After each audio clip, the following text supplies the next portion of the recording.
I was elected to help lead this nation. So the first thing we did, open the House up. The bills, you now get to see them before you ever vote on them. And now we're cutting. And you know what? I'm going to make some people uncomfortable by doing that, but I'm not going to give up on the American people. And this isn't the end. This doesn't solve all the problems. This is the first step. I'm going to announce a commission coming forward from the Speaker, from bipartisan on both sides of the aisle. We only got to look at 11% of the budget to find these cuts. We have to look at the entire budget. The Congress has done this before. Why didn't you see the whole budget? Because the president walled off all the others. The majority driver of the budget is mandatory spending. It's Medicare, Social Security, interest on the debt. So you only have 11% to look at this budget. But we were able to increase our defense to protect us, take care of our veterans. But you know that non-defense with veterans out, we are now going to spend less than we spent in 2022.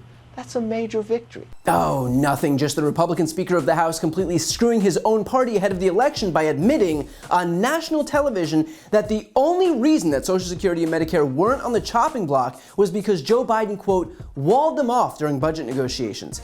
Let me put this another way. If it wasn't for Joe Biden, Kevin McCarthy would have cut Social Security and Medicare as part of his hostage-taking to lift the debt ceiling.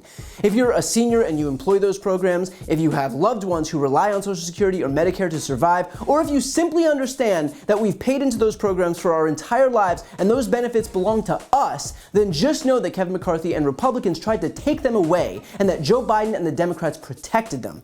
And that's not me guessing, that is straight from Kevin McCarthy's lips on national television. And what's incredible is that Democrats have been telling everyone this all along. It got to the point where Joe Biden had to call Republicans out during his State of the Union speech, and my God, the pearl clutching that ensued when Republicans were accused of trying to cut earned benefits. Some of my Republican friends want to take the economy hostage. I get it, unless I agree to their economic plans. All of you at home should know what those plans are. Instead of making the wealthy pay their fair share, some Republicans want Medicare and Social Security to sunset. I'm not saying it's a majority. Let me give you, anybody who doubts it, contact my office. I'll give you a copy. I'll give you a copy of the proposal. That means Congress doesn't vote. Well, I'm glad to see you. No, I tell you, I enjoy conversion. You know, it means if Congress doesn't keep the programs the way they are, they'd go away. Other Republicans say, I'm not saying it's a majority of you. I don't even think it's even a significant, but it's being proposed by individuals. I'm not politely not naming them, but it's being proposed by some of you. Look, folks, the idea is that we're not going to be moved into being threatened to default on the debt if we don't respond. The boos and the jeers and the cries of liar, and then not 5 minutes later, here we've got the very leader of that party announcing to the world that had it not been for Joe Biden walling off those programs, McCarthy would have put them on the chopping block the very first chance he got. In fact, you can even see McCarthy himself shaking his head when Joe Biden dares accuse Republicans of wanting to cut earned benefits. Proposal. That means Congress doesn't vote. Only for that same guy to now announce to the world that he wants to go after earned benefits. So yeah, I wonder if all those Republicans who had meltdowns during the State of the Union will be coming out to issue public apologies for doubting what Biden was saying. Something tells me it'll be a whole lot of silence from the fainting spell caucus. And let's be clear, it's not just Kevin McCarthy who's dropped all pretense as of late. Here are other Republicans who've come out and admitted that their actual intention is to cut earned benefits that you've spent your entire lives paying into. So that would potentially sunset programs like Medicare, Medicaid, and Social Security. Let's talk about Medicare. But Senator, hang on. John. So it's not a Democratic talking point. It's in the plan. Entitlements ever be on your plate?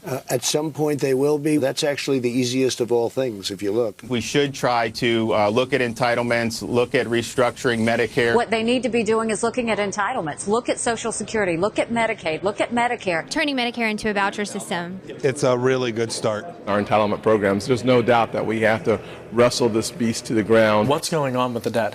It's very disturbing, and it's driven by the three big entitlement programs that are very popular: Medicare, Social Security, and Medicaid. Hopefully, at some point here, we'll get serious about this. I'm here right now to tell you one thing.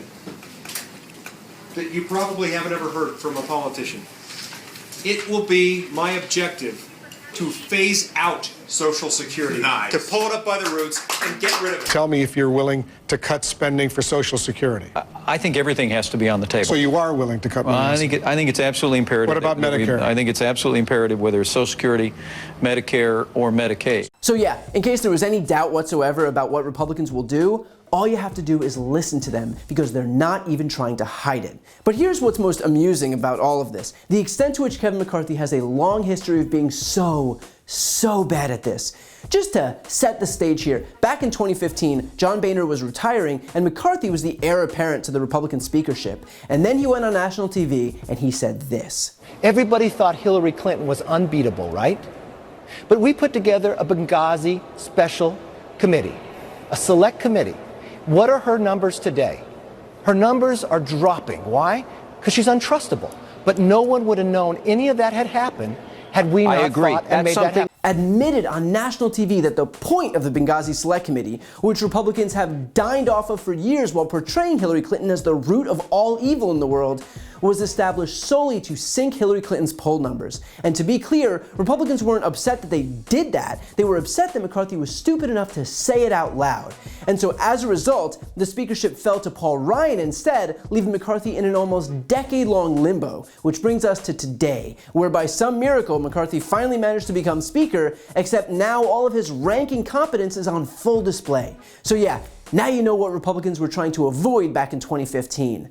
With that said, the silver lining of Kevin McCarthy's incompetence as a politician is that it makes it that much easier for the rest of us to see what their intentions are, to see the ease with which they will switch positions the moment they believe the spotlight is off of them. These people stand for nothing, no principles, no values, nothing. They claim to want to protect earned benefits one moment and then vow to cut them the next. Just like they claim to stand for family values one moment and then line up behind the guy who had affairs with porn stars while his wife was at home pregnant. They claim to stand for fiscal responsibility one moment and then run up a $7.8 trillion debt the next. They claim to stand for states' rights one moment and then sign on to the Texas lawsuit seeking to invalidate the 2020 election results the next. They claim to be pro-police one moment and then vote against money to fund police departments in the American Rescue Plan the next. They claim to be pro-military one moment and then vote against the PACT Act the next. I mean, hell, these people don't even have a platform because they wanted to make sure that they could blindly line up behind whatever fleeting thought fell out of Trump's face. So if you think Republicans are going to protect Social Security, Medicare, and Medicaid just because they said they would one time, I think it might be time to be just a tad more discerning.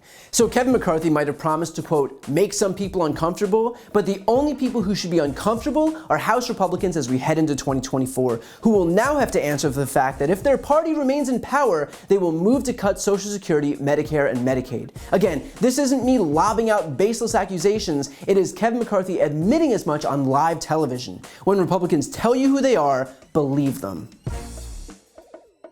Before you go, I need some help. Please subscribe to this channel and do your part to help grow the progressive media ecosystem. I don't do sponsorships or paid ads, I won't ask for money, but just subscribing to this channel goes a really long way and it helps get the message out to more people. The subscribe button is right here on the screen. You can also subscribe to my Spanish language channel, which I made to reach those crucial Spanish-speaking voters. That link is on the screen too. And finally, if you want to listen to my audio podcast, you can follow that link as well. Thanks so much for watching.